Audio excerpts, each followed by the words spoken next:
Hello, dear. It is my esteemed pleasure to present to you with a splendid opportunity for luxurious riches with a net worth of $850 million USD. All you need to do is simply to listen to this beautiful podcast, and everything that you desire will be yours. In the event that you refuse, I have acquired private footage of you executing dirty activities upon your own person that I will share it with your entire contacts list unless you kindly transmit $17 billion USD to me in cryptocurrency. Many blessings and best wishes. Hello, dear.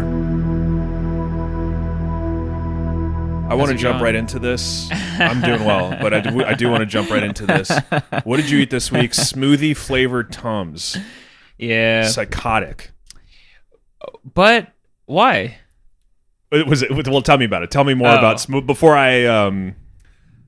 before I cast aspersions on it. Tell me about smoothie flavored Tums. Now the order of the words is tripping me. And now Tums flavored smoothie might be my shit. That might be something I'm looking forward to. But I think they make now various different flavors of Tums rather than just the standard assorted fruit. Right. And I just unknowingly I bought Tums at a gas station or some shit. And it just happened to be the smoothie flavored ones. I just think it's funny that smoothie is a flavor. I know. I mean, I am probably. Were they good? Yeah, it's okay. I still prefer Tums these. are good. They are good. It's a nice, zesty, sweet flavor. I agree. And the consistency is pretty fucked up of Tums. It Very is chalky. Yeah, but I also don't mind that. Do you find yourself having acid reflux or heartburn often? Not often, but not often. I just feel like every once in a while there's stages where it's also I bought these. My stomach was bothering me. Yeah. A week ago or a couple weeks ago or something, and sometimes I just feel like Tums might help. Yeah. And it sounds like it would help. It's called Tums. I know. It's a very infantilizing name for a medicine. It's got to be an acronym, right? Or no? Oh yeah, it could be, but it feels like it's an acronym that also is I feel like there's words like that where it's an acronym for something, but also the word is related to the thing you're talking about. Oh, that's true. Wait.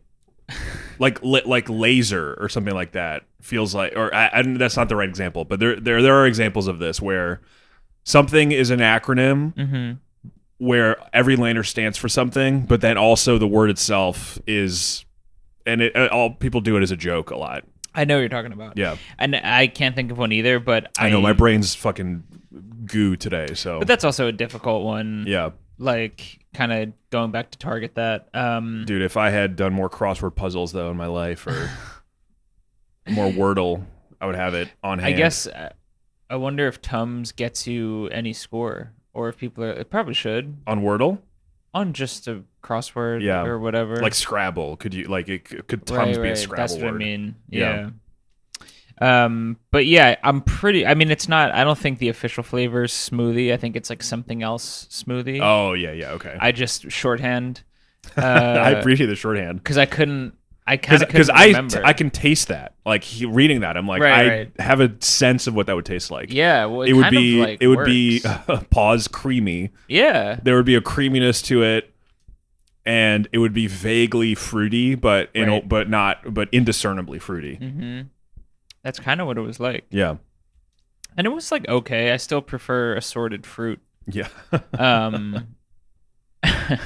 Has a gay bar ever, a gay nightclub ever called itself assorted fruit?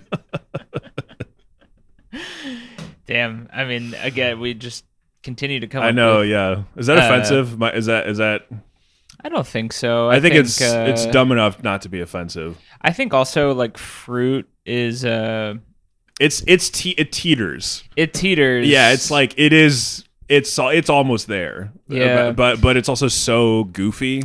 Right, and I'm also always under the impression that fruit's good. It's not. It's healthy. It's nutritious. Right. It's sweet. Yeah, it's true. Yeah, I feel like you know, gay folks, particularly men. And by the way, folks spelled with an X at the end. Oh yes. That's important. Yeah. But sorry, go on. Well, actually, hang on, because the folks thing with the X, that's like a more inclusive, right? That's why. I don't know, dude. I literally don't know why. I think it's like there's a certain aspect of progressive speech that's just all about the letter X. Right. And they just include it in everything. Right.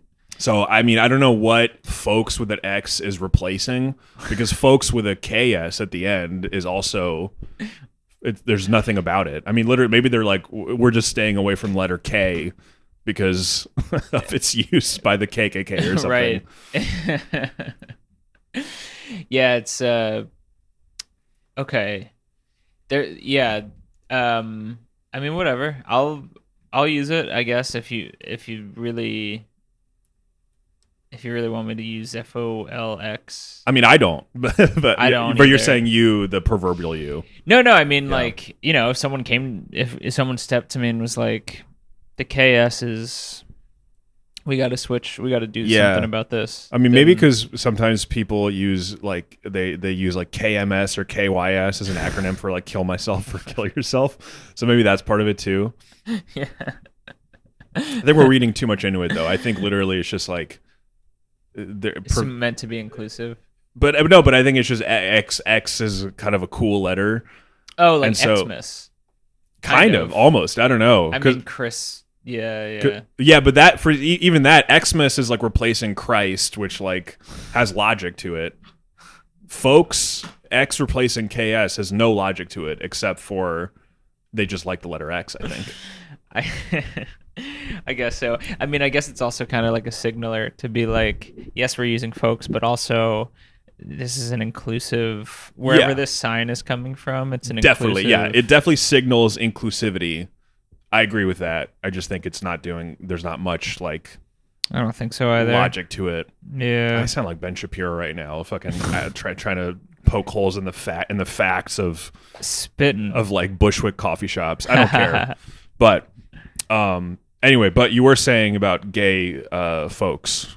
Oh, right. Yeah, I interrupted you. Oh no, just I feel like they use not like I'm, tremendously experienced with like their lexicon, but I feel like fruit is often used with like a kind of a good-natured way. Yeah, like they took it back, kind of. Yeah, kind of hear it themselves. Or if you like make that joke, I mean, it's almost like hacky. It's like a gay term for a guy from like the Sex and the City era, the early 2000s. Which is still, I kind of like it. Dude. It'd be like a gay guy that now is like 60 years old and like works for a hedge fund and like low key votes Republican. Yeah. Yeah. True. So and like doesn't understand trans. Yeah, right. That too. Yeah. So yeah, I mean, it was okay, kind of underwhelming. The Tums. Smoothie Tums, yeah. Yeah. I think I left him somewhere too by accident, so I don't even have a chance to like give him another. Well, I'm sorry to hear that. But maybe I'll get back in there. Maybe I'll find another. And it was like a little roll. It's typically it was like like a roll of quarters. It was like a small amount. Oh wow, yeah. Very small travel size amount. Yeah, we got over here a big ass. I mean, it's like almost a Costco pack of Tums. I like the. I'll when you leave, I'll let you have some for the road. Thanks. I'm gonna get one of those like hip quarter dispensers that like people at like some old fashioned bars and like carnivals and shit use to make change. Wait, I don't think I can't visualize that. It's like multiple towers on like a belt, and then there's a little button and quarters dispense. Nice. When you like make change, I'm gonna get that for Tums. Yeah. But yeah, that was my. How about you? Did you have anything that was particularly exciting? Dude, no, I don't have anything about eating, but I do want to go back to the LGBTQ community and say that on my way back to my apartment this morning, there's like a very cool like store. I live in a cool neighborhood, and no, don't mean to brag. I just it's like I actually don't even feel that good about it. I like my neighborhood a lot, but also sometimes I walk around, I'm like, it's too many. Cool. It's too cool. It's not right for me. But there's a store nearby, and there was like a mannequin. There was like a little clothing store, and there's a mannequin outside. First, the mannequin had like Zoolander cheeks. It was like. Whoa! The mannequin had like sunken in like fish cheeks, which was funny. And the mannequin was wearing a hat. It said "Gay AF." Damn. And I was like, at first I was like, that'd be funny for me to buy to give to like a straight friend as a joke. And then I was thinking like they would never sell it to me. I would walk in and they would immediately know like you're not coming in here with pure intentions for this gay AF hat, and so we're not going to sell it to you. And they'd be right.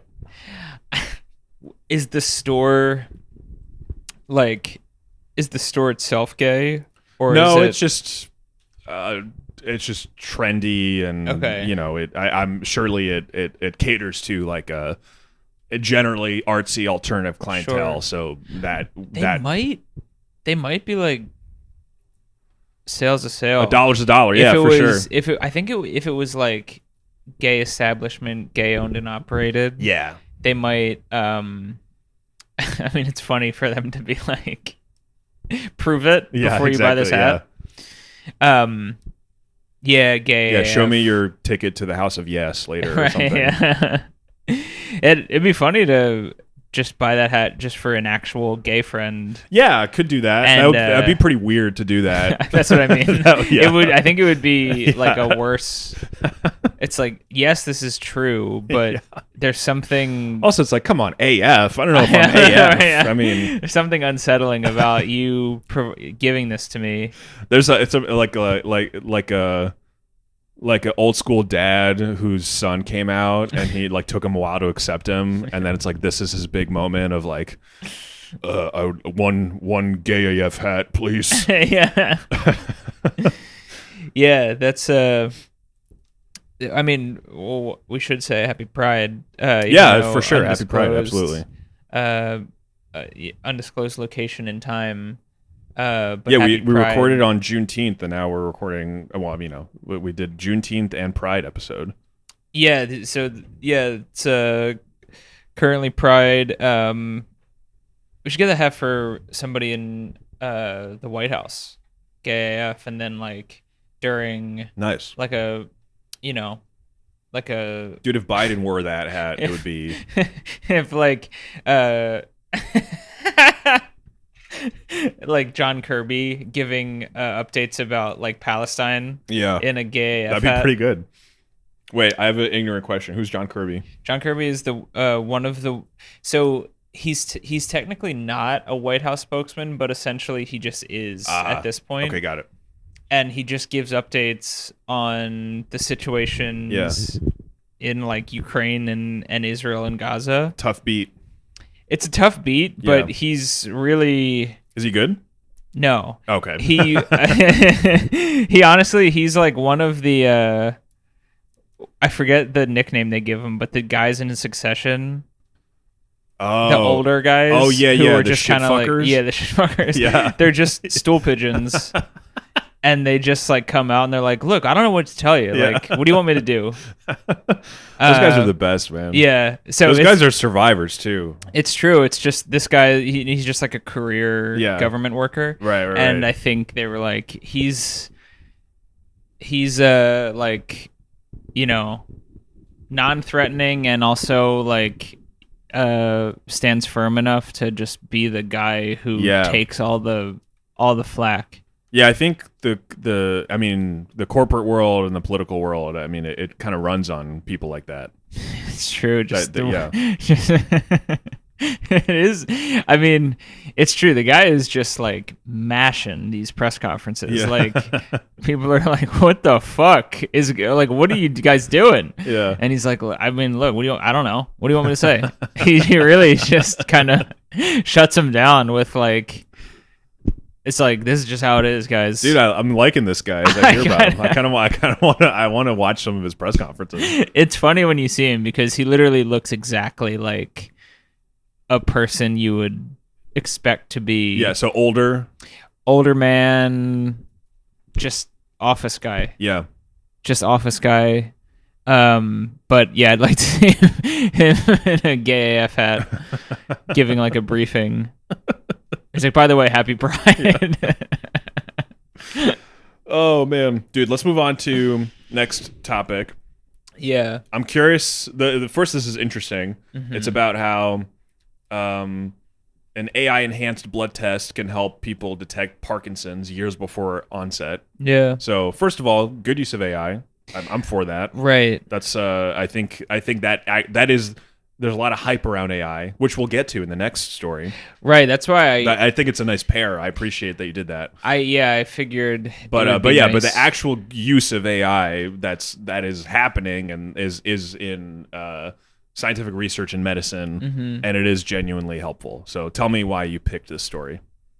Well, it was mostly because of the pairing with the article that we'll discuss next, because that was kind of like, and I guess also, you know, in addition to the subsequent article, but like, in addition to that, generally the conversation is like pretty negative towards AI, and I'm not for or against it. I kind of don't really care at this point yet. But I just saw this and I was like, this seems like something that is positive. Yeah. So I figured it was worth. One of the big things that I've heard in medicine is like, diagnosing cancer will like be just because,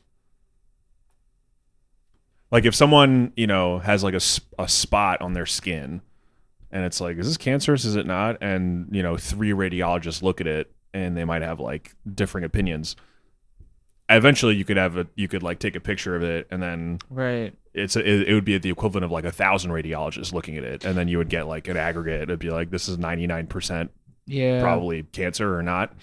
That seems good. Right. So it's like, I think it's just like, you have this limited parameter, which is like, take all the things that are cancerous and your database of knowledge about what is cancerous and what is not, and apply it to this new piece of data. Mm-hmm. That's like, great. No problem with that. Right. Yeah. Makes things better. Makes things cheaper, hopefully. I know, and that's the thing that I get like hung up on when I read about this, where it's like, and perhaps I'm being too cynical, but I really don't think there's any way, like, if there is the possibility of this being as cheap as like taking something like a picture on your phone, it's like, I just don't think they're gonna they'll figure out a way to they're gonna be like, you know, how can we not make this free, because that's how we earn money. Well, this is related. One, at the end of the article, it mentioned that like, if people did this test and it turns out they might, you know, have like a higher likelihood of getting Parkinson's later on, there's no cure for it. It's just a lot of treatment. So that could fuck up your insurance.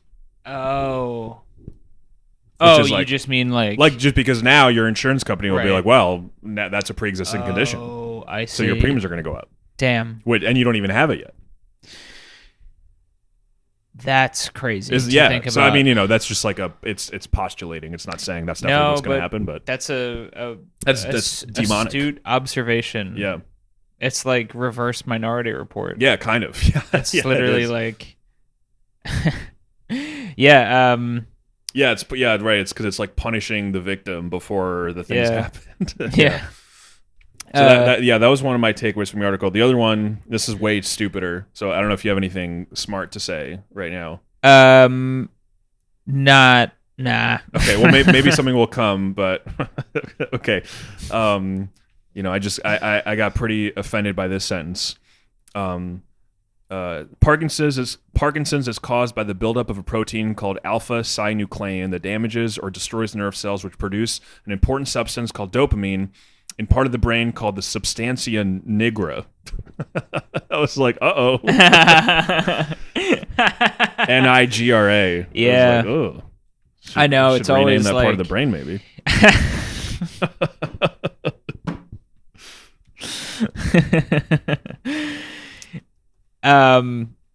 Yeah, it is funny, like coming across, or I guess kind of uncomfortable too, coming across like words that are truly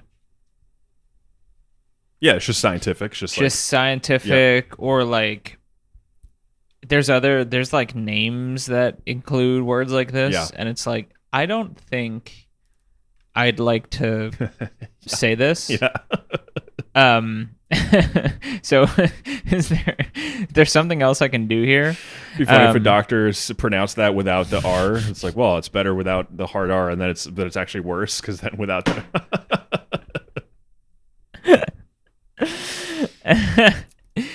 Yeah, I mean, it's a charged succession of letters. It is, yeah, absolutely. So there's also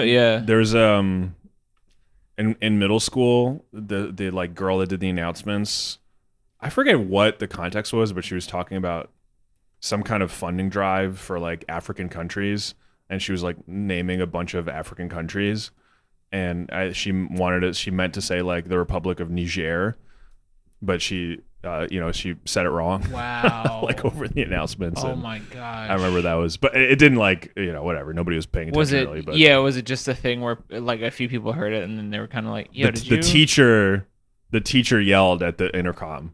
He was like, "No!" I guess people say Niger or Niger.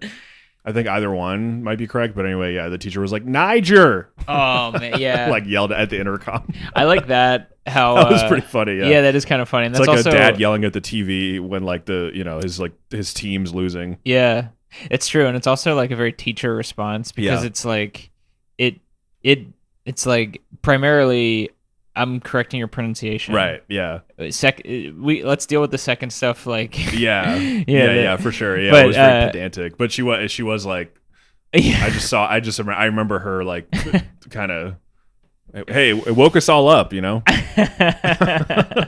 it had a positive effect. Anything can happen. Yeah. I do have one other thing. Yeah. That I'm.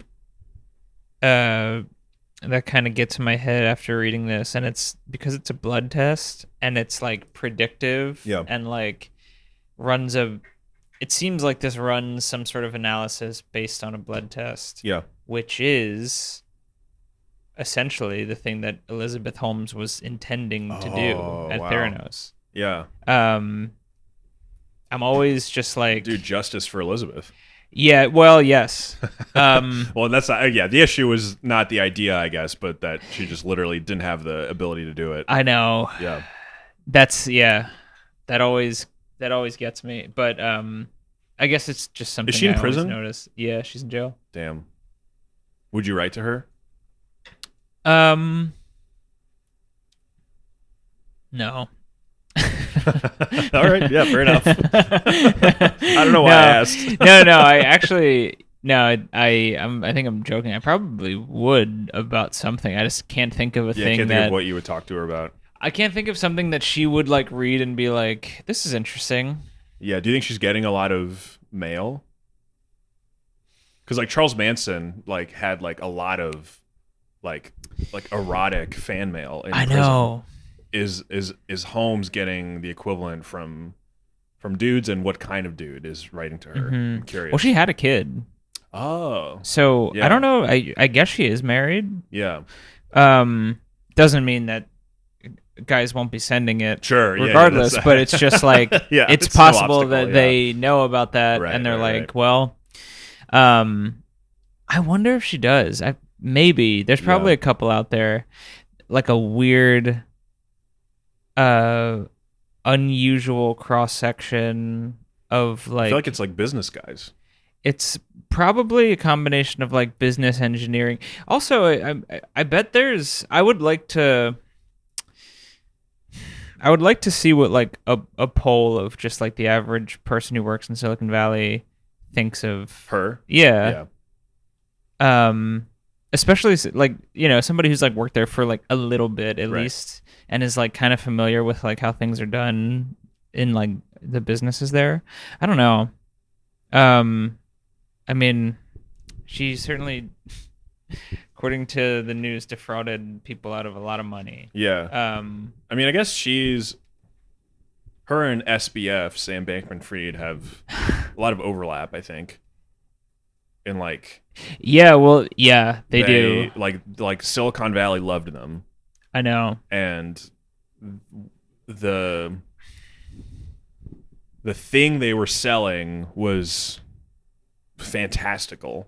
Right. I think people like them because both of the ideas are good ideas. Yeah, they were like thinking really, really massively big. And Yeah. then they just they weren't able to. I mean, I still don't totally. I've like listened to multiple things about Sam Bankman-Fried, and FTX was and like I still don't like 100% understand the details of like how he defrauded people and like I don't either. what he did wrong. Yeah. But anyhow, yeah, it's like it was this like fantastical idea that you didn't actually have the machinery to back up at all, and then people lost money because of it. Yeah. I mean, that's the other thing is like it's so hard to, honestly, when it comes to that, it's like I don't even know if the people who charged them kind of know. Like, yeah, right. Because they're so behind on that knowledge of the technology. Like, Yeah. Maybe there are experts who were, and I'm also just like, I don't know anything, so I'm kind of just like going off assumption. But that stuff is so incredibly complicated and new. It just usually takes the government so long to catch up to that sort of thing, or like law enforcement even too. Sure. So it's just I forget where I was. Yeah, well, just jumping in real quick. Michael Lewis wrote a book about Sam Bankman-Fried. Oh, really? Yeah, and Whoa. he was criticized for it because he kind of seems to be sympathetic to Sam Bankman-Fried and sort of seemed to be like, well, maybe this guy was onto something. Yeah. And other people are like, what he was doing was obviously a scam from the very beginning. Oh, interesting. And Michael Lewis is no dummy, right? I mean, he probably understands it. Yeah, totally. Yeah. So, but I'm curious. One of the things I probably should read more about, and if I do read about it, I will probably forget a lot of what I read right away. Yeah. The thing that's is like, I guess the point of it is like you kind of can see every transaction, so you just have to understand the blockchain or whatever. Yeah. In order to see the effects of people, like how they fared being involved with FTX. I think the issue was that this is hilarious. This is like trying to half remembering like a cryptocurrency scam. I think he had set up a cryptocurrency trading platform, but he also had a hedge fund. Yes. And he was funding his hedge fund with money that people were using on the cryptocurrency trading platform. That's right. That's the issue. Yeah. But somehow, but also like there was no money left somehow. Like he had right. And then the idea he kept saying like he could just infinitely generate money. And then what people loved about him is that he was all about he espoused effective altruism, which is this like philosophy of donating to the most, it's like this philosophy of donating money. Have you heard of effective altruism? No. It's like, what can you do with your money and your time that is the most beneficial to the most people? It's very like utilitarian. Wow. So it's like, instead of, but it has a lot of critics because it kind of went off the rails at the end. But the idea is like if you spend a lot of money to get mosquito nets in, I don't know, Liberia or whatever, somewhere there's like malaria, that's going to save like this number of people versus if you spend it here in the US, it's going to save less people. Wow. Thus, you should spend it on the mosquito nets. Damn. It's very like quantified.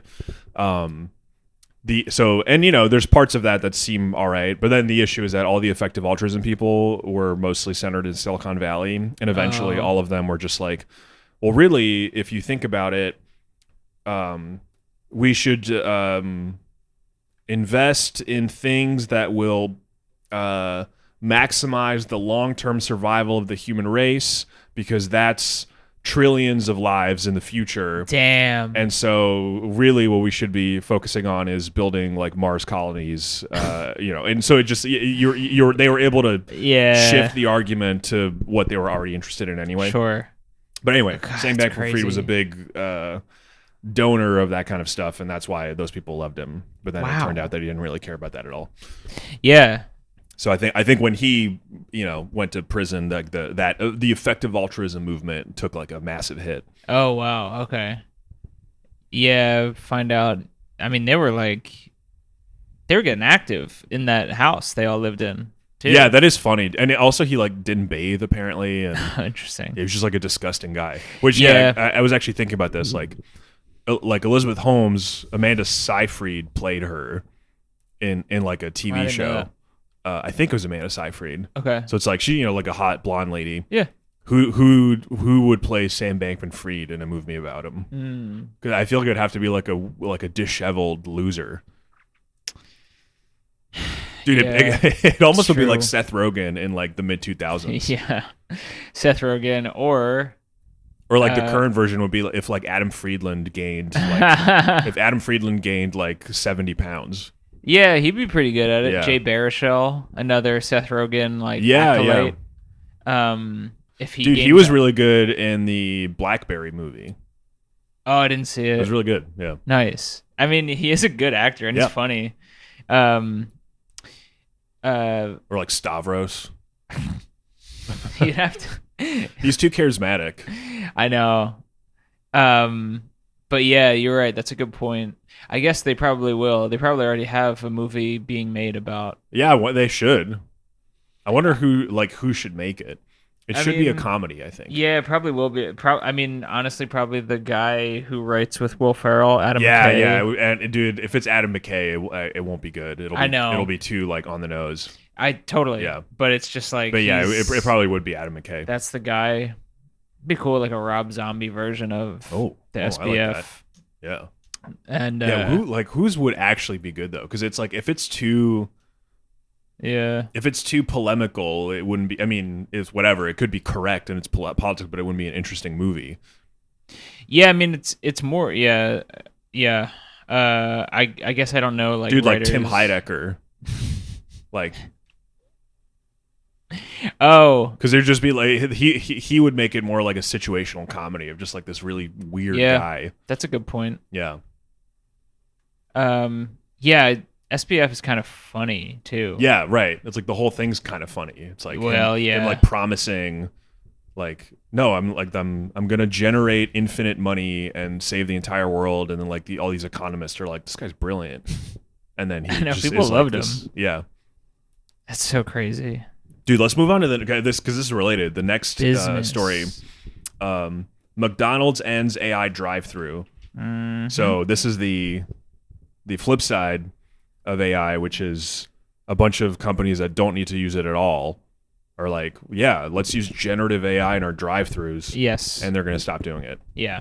So to speak on that. Well, this was part of the kind of negative part of the conversation that is negative towards AI. Yeah. And more specifically, like this is the one, not McDonald's very much, but this is like directly what people talk about where they're like, AI is going to take people's jobs. Yeah. And it's 100%. Yeah. low-wage workers. Yeah. Who like will have trouble getting another or may have trouble getting another job totally due to a lack of like training or education or whatever it is. So this is also it's like like it's like just a bummer of a story where they're like, okay, we're gonna do something that's gonna eliminate like people's people's like source of income, but then also when we did that we found out that it's like not that good, so it doesn't work. So it's like just doubly not working well. Your jobs that you hate are safe. And dude, and I mean it's like this goes into when you go to McDonald's now, it's like, I mean, it's just unrecognizable from what it was. Like, I know.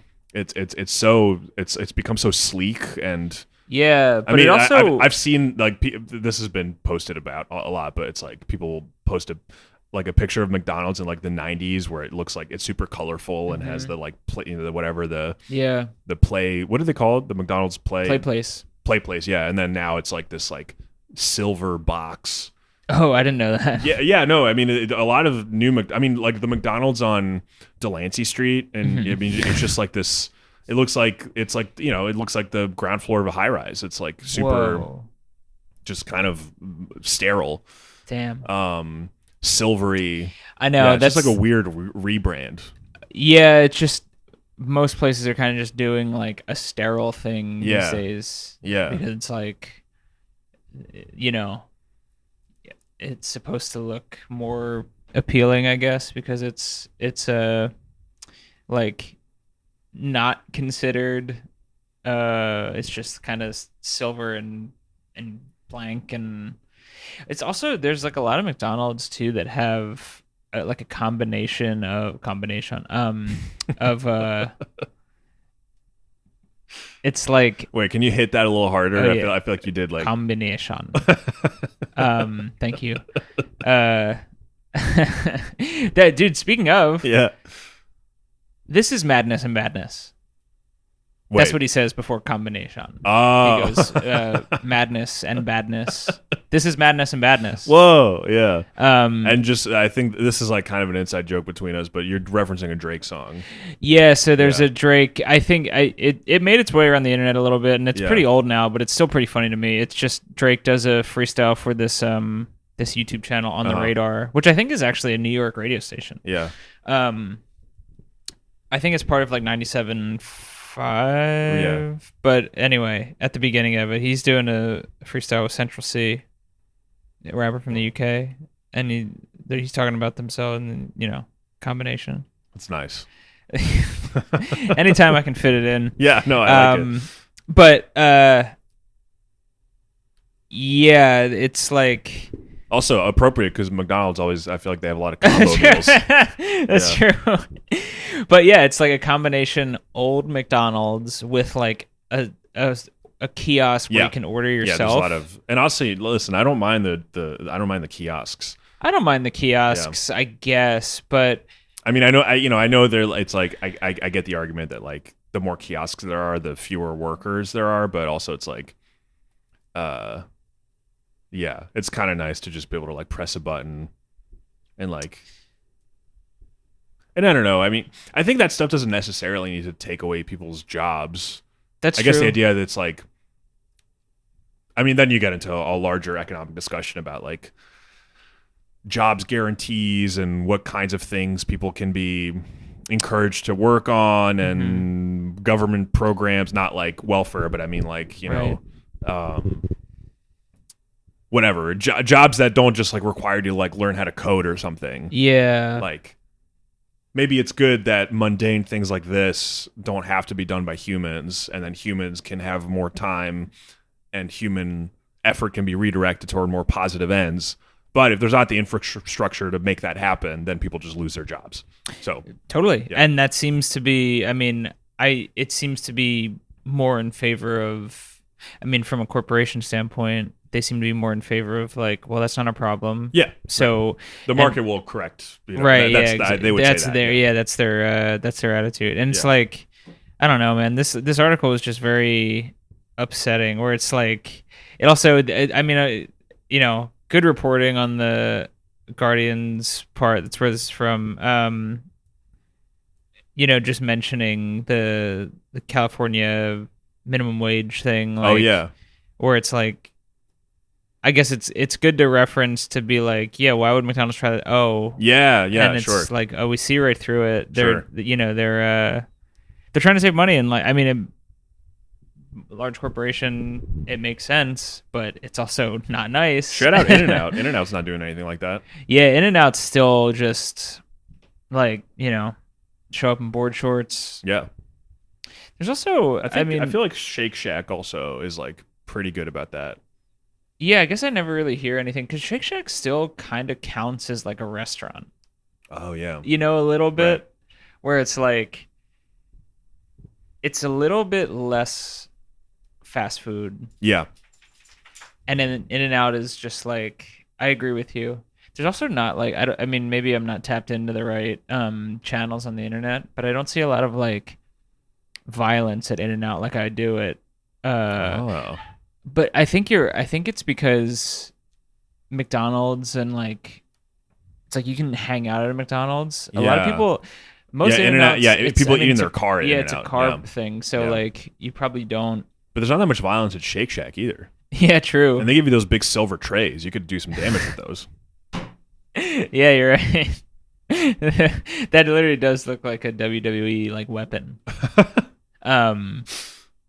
Yeah, dude, I don't really I don't really I like Shake Shack. Yeah. I actually used to think it was really good when I would eat like hamburgers and stuff. Yeah. But yeah, there's not that much that you can eat now. I haven't been. They do have like a veggie thing. Yeah.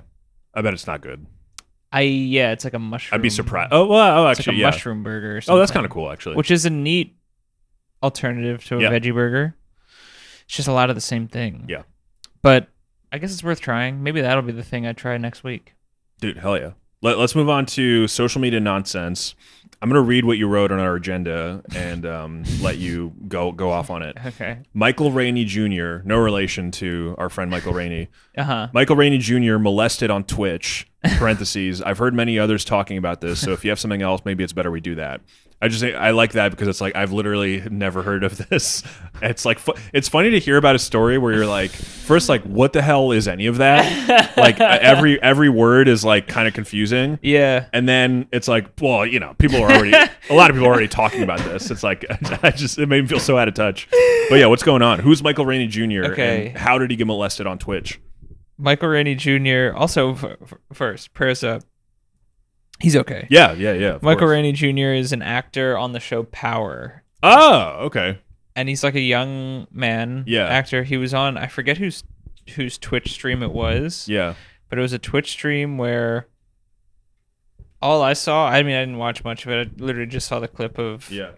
But it's like a dude who's a streamer, and then there's like a few kids there chilling. Also, how old? I mean, you said he's a young actor. Is he like? He's probably in his 20s. Okay. So like a young man, not young like man. like a child. Yeah. But then there's also like kids, like Uh-huh. children hanging out on stream, just like doing their own thing. Sure. Just like off to the side, and then Like in the room with him, or like okay, got in the room with him. Then there's a couple of the streamer's friends. Yeah. Just chilling in the shot too. Uh huh. Then Michael Rainey Jr.'s chilling, standing there, and then the streamer. Apparently, this is the streamer's sister. Comes in, grabs Michael Rainey Jr.'s penis, and just is gripping on it. Whoa. Rubbing it. And Michael Rainey Jr. Is surprised. Yeah. And he kind of is like frozen. Oh. Lets her do it. Is like kind of laughing, like embarrassed, surprised. The sister's very intently molesting him. Wow. I think he just doesn't know what to do. Of course. He's on camera. I wouldn't know what to do. It's pretty it's pretty uncomfortable. Yeah. But then that happens, and then she kind of just like goes away, and then another dude comes in the stream, and Michael Rainey Jr. and he laugh about what just happened, but the streamer is busy doing something else. Yeah. So he didn't even see it. Yeah. So that's what happened. And how's the reaction been? The reaction from the public. I mean, everyone's like, "You were sexually assaulted." Wow. Yeah. And then I forget, he put something on the internet that was like, I forget, but it was like a sincere reaction where he's like, obviously everyone's seen this, like, yeah. I think he may have said it was like inappropriate or something. Yeah. My favorite reaction is the streamer made like a video afterwards, and he's like, the streamer whose sister molested Michael. Okay, yeah. He's like, yeah, she like fucked up the vibe. Like, that's a funny way to put it. I know. Yeah. Fucked up the energy.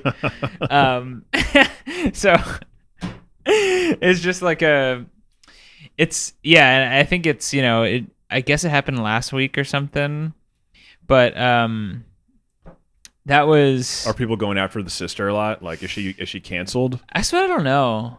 I mean, because it's like, she's not really a public figure. Yeah, her brother she's is. kind of. Yeah, so it's Yeah. like I think she kind of can just get away with it. Yeah.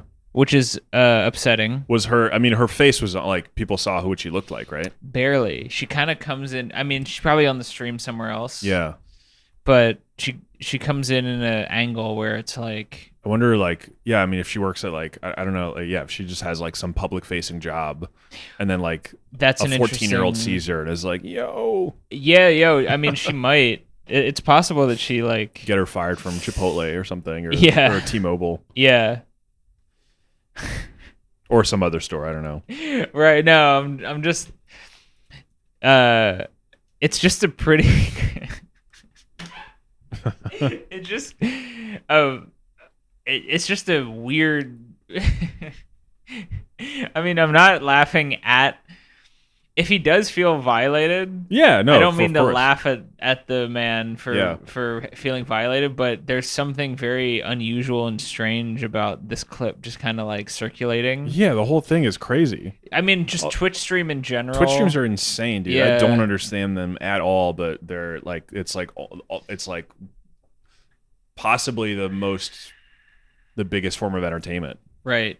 The other thing, because this streamer isn't like particularly like major. He probably. I'm and sure what is he a gamer? Like, what is he I don't streaming? even know. I mean, Just that's hanging the thing. out. Yeah, I think it's just people just like hang out. God.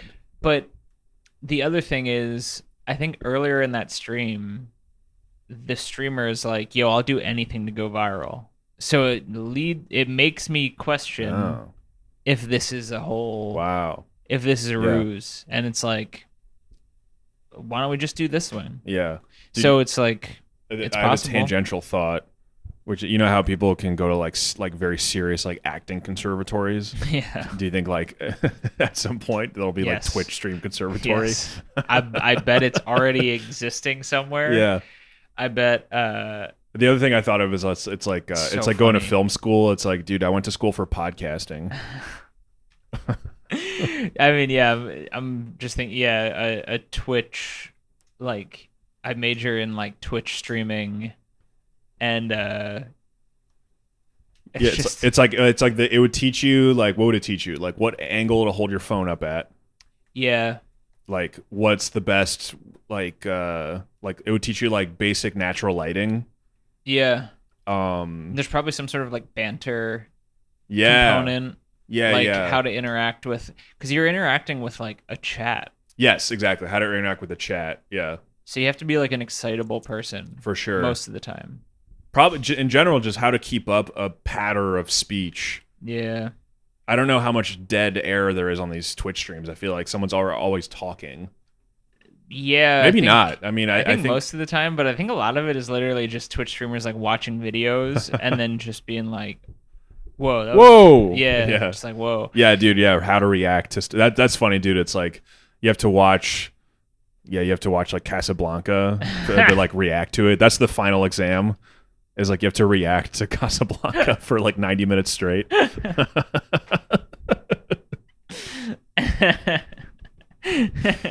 Yeah. Dude, I was reading this is another tangent, but I was reading a New Yorker story about Cocomelon, which is I've heard of this. It's like children's programming on YouTube. Right. But apparently like there's some third party kind of like data firm did a test on Cocomelon where they had a baby looking at two screens. One was Cocomelon and the other was just like adults walking around like living life and being normal. And every time the baby looked away from Cocomelon, they would like write that down and be like, oh, like it needs something here. Whoa. It needs something here to like be more like compelling, you know? Oh my God. Anyway, so that would be part of that Twitch stream final exam is like you would be like reacting to Casablanca and then there would be like a baby with like a neuromonitor. Holy shit. Yeah, and then every time he looks away, it's like you get dinged. Damn, dude, that's like evil. I know, yeah, it's crazy. That's so crazy. I mean, damn, that's fucking crazy. Yeah, but, all I like believe children's it. programming currently, I think, is like it's very like analytically driven to just like keep kids like Yeah. watching, glued to the iPad. Wow. I mean, I guess, and it's certainly not for children's education. It's literally for attention. Yeah, I mean, I guess Cocomelon does. They say they have these more sort of virtuous, they have messaging and stuff in there. Like I think all children's programming tends to have like, at least superficially, is like, this is educational. I see. But it is also like just like attention grabby, Yeah. like visual, visual Wow. drugs. Damn. But anyway, Michael Rainey Jr., I hope he's doing okay. I hope he's doing okay too. And I hope the woman who grabbed his penis learns how to, respect people's boundaries more. I agree. And if she starts a Twitch stream, it's probably going to be really successful. I mean, yes. Yeah. If she starts one, it'll probably be pretty entertaining. Yeah. Oh, wait, I have one last thing to say about McDonald's AI. Yeah. Which is just that apparently the company that owns Taco Bell is called Yum Brands. Yes, that's true. What do you think of that? I don't like it. You don't like it? No, I mean, I don't know. I kind of do and don't like it at the same time. I know. I'm kind of the same. Brands. Yeah. Just that's like a multi-billion-dollar company. I know, major conglomerate operating in various countries, and like, Yum Brands is like, it feels like kind of old-fashioned to me in the sense that it's like, that's kind of an old word. Yum. An old like exclamation. Yeah. So it feels kind of like that, but I have a feeling... I've heard adult women say like, that's really yummy. And I don't like it. Yeah, I don't like it either. That's a good... it's not my favorite word. Yeah. I'll say that. Yeah, sure. Yeah, Yum Brands. There's another one that is a little bit more like vague and sinister. I think a lot of the like very popular restaurants in New York, at least, probably other major cities, is the company that owns all of them is called Major Food Group.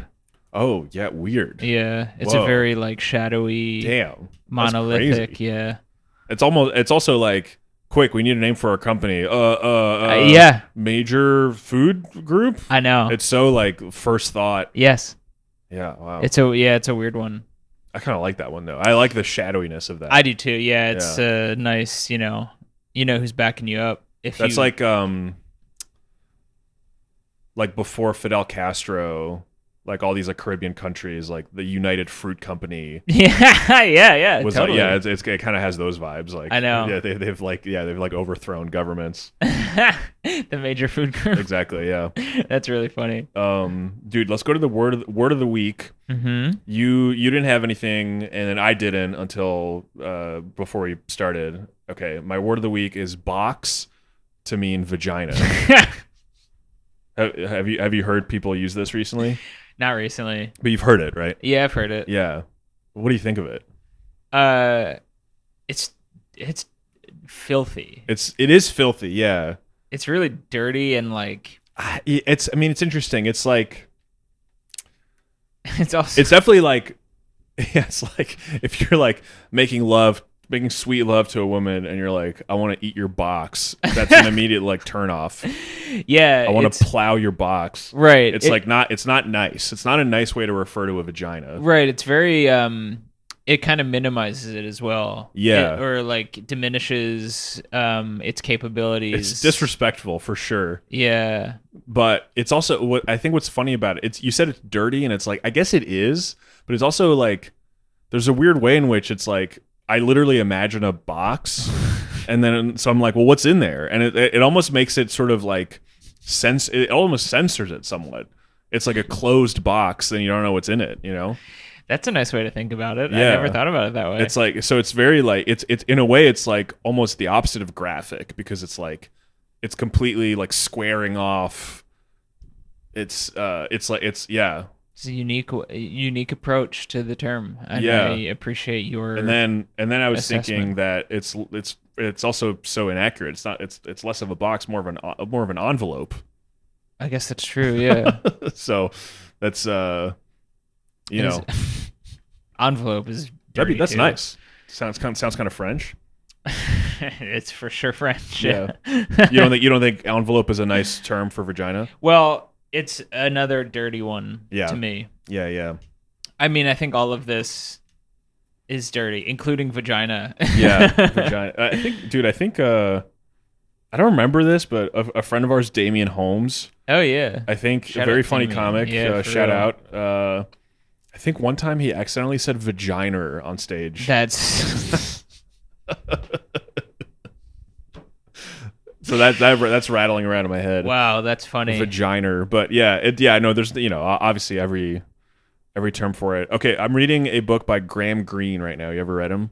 No, but I've heard of that guy. Yeah, he's English. He wrote a lot of sort of like spy novels, Oh, but he was also okay. just like just kind of literature, mid-century literature.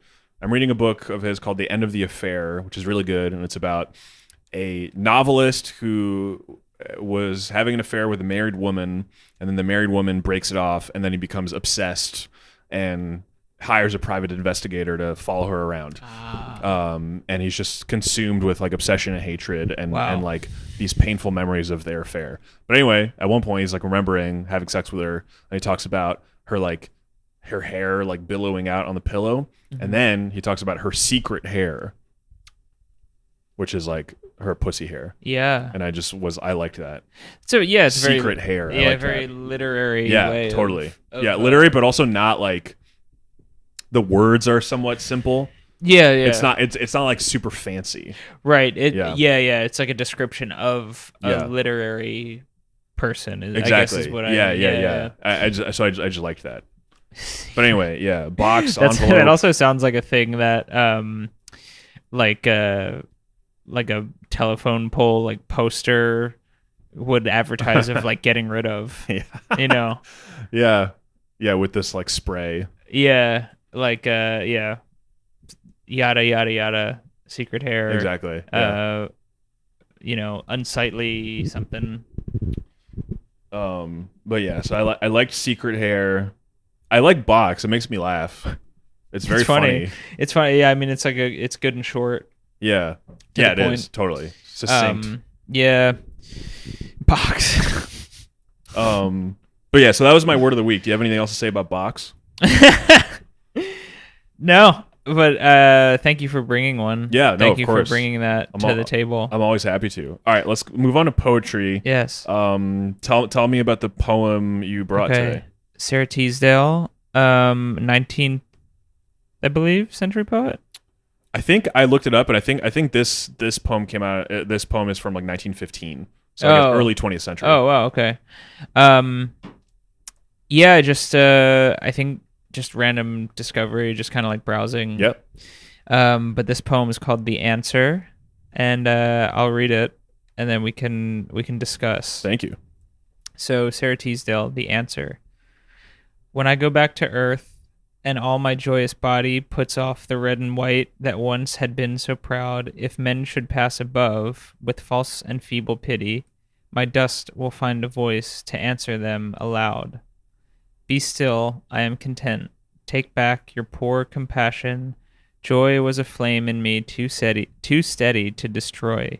Lithe as a bending reed, loving the storm that sways her, I found more joy in sorrow than you could find in joy. I love this. Yeah, it's This is a good, beautiful right? poem. Yeah. So, I'm taking a second to kind of understand it. Mm-hmm. I think there's like lines that I'm like okay, and all my joyous body puts off the red and white that once had been so proud. What's the red and white? I know. I was like thinking of that too, and I was like guessing because she was a white woman, and I was just guessing flesh and blood. Yeah, that makes sense. Yeah. But that one was confusing to me too. But also, I just liked that. Where No, it's like, it's a really nice sequence of words. Yeah, I was just like, it's also one of those things where it's like, okay, I don't really know what you mean, but I get it. Keep Yeah, going. sure. You know what I mean? Where it's like, yeah, go ahead. Your soul knows. Yeah. And then the second paragraph is like very surprising. Mm-hmm. Like, also, I found more joy in sorrow than you could find in joy is like kind of fucking. It's like a hard line. Yeah, it's true. It's challenging. Yeah, it's like bitch. Truly, yeah. It's not her, but I mean, she's saying to the yes, man, it's very confrontational almost. Yeah, it's cool. Lithe is a bending reed. That's really nice. Yeah, lithe is a nice word. Lithe is a good word. Yeah, it's true. Yeah, this is a really. It's also just it's like, damn, you really you enjoyed your life experience. You're living, or up until this point when you wrote this, you enjoyed, everything you could get out of even the bad alive. parts. Yeah, no, I love that. I wondered, do you know if she had? I mean, I'm guessing you didn't look up too much biographically. Yeah, I'm curious if she had a sad life. Right. Yeah. I don't know. There is something. I mean, I think you have to have a good perspective about it. But sometimes there are ways to enjoy sadness. Yeah. Where you can kind of like step aside and be like, almost enjoy it aesthetically. Right. But it's hard to do that, and sometimes, of course, it is very hard to do. Yeah. But I think you have to have a certain level of like material comfort. Yeah.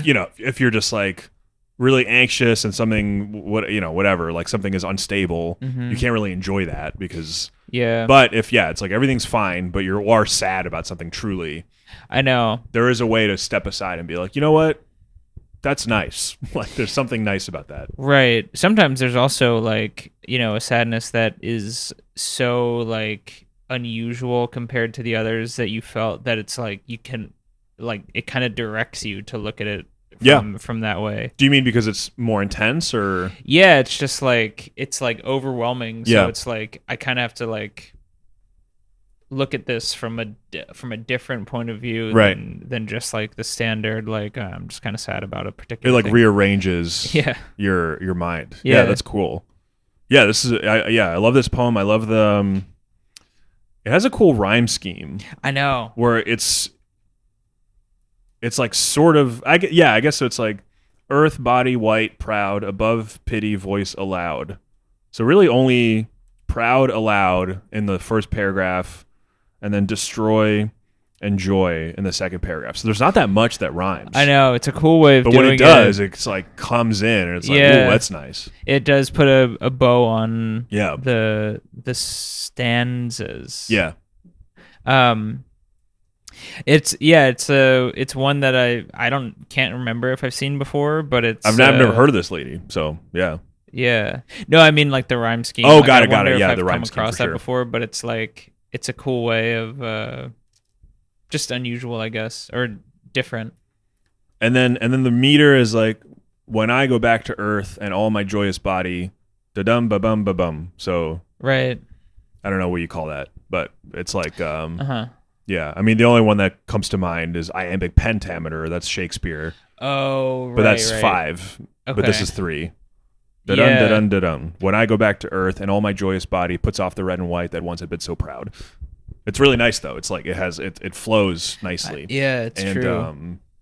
Yeah, man. It's like a lot of poets stopped using meter and using rhyme, and I get why, but it's really nice. Like it's a skeleton. It's like a structure. It's a musical form. Yeah. That like really does kind of guide your attention. It's like a puzzle too, kind of. Yeah. It's like, I have this idea. How can I fit it? I mean, I'm sure. I don't know how any poet works, but it's like, if you do have an idea, and it's like, let me see if I can fit it in this way. Right. Yes. In this structure. Well, I think that's why so often poets phrase things weirdly and use like weird syntax, or they'll use like a noun first and an adjective second or whatever. Like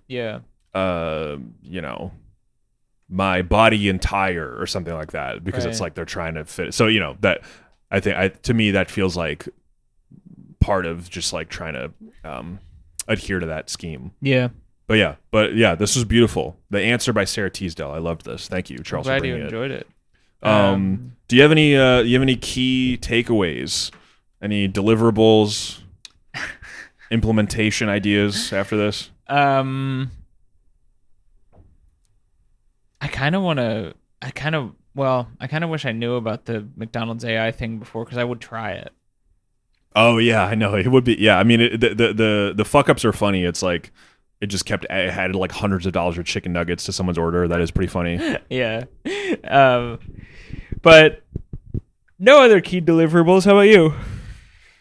I think I'm going to look up more about Sara Teasdale. I'm curious about her. Nice. So that's good. I don't think I'll refer to my girlfriend's vagina as a box. I